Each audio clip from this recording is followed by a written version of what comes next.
Isinasagawa naman sa Rehiyon 10 ang malawakang pag-turnover ng farm machinery and equipment para mas lalong mapalago ng mga magsasaka ang kanilang pangkabuhayang pang-agrikultura.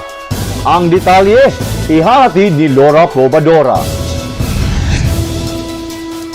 Nagkandak ng mass turnover ng mga farm machinery and equipment sa Northern Mindanao na pinangunahan ni Department of Agriculture na Region 10 Regional Executive Director Carlin Siculiado. Kasama si Regional Technical Director for Operations Carlota Ismadriaga. Itinurn over nila ang mga makinarya at kagamitang pang-agrikultura, mga alagang hayop at manok, mga agri-inputs kasama ang mga hauling truck. Na ang makikinabang ay ang mga magsasaka sa rehiyon, lalo na ang mga miyembro sa mga people's organization.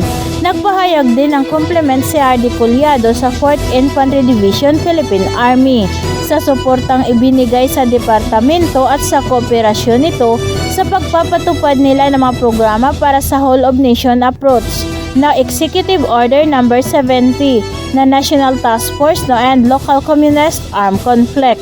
Nagpapasalamat ang mga benepisyaryo sa tulong na magbibigay ng pagkakataon sa kanila para mapaunlad ang kanilang pangkabuhayan.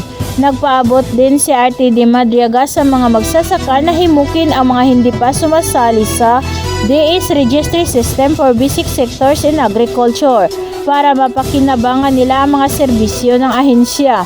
Pinunduhan ang mga intervensyon noong 2021 sa ilalim ng mga programa na corn, rice, high-value crops development, organic agriculture, livestock, special area for agricultural development, at kabuhayan at kaunlaran ng kababayang katutubo.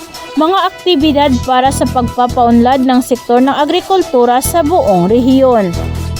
Ang atong mga beneficiaries nga unta ilang ampingan kay aron nga mulungtad gyud og dugay ang maong mga machineries and equipment.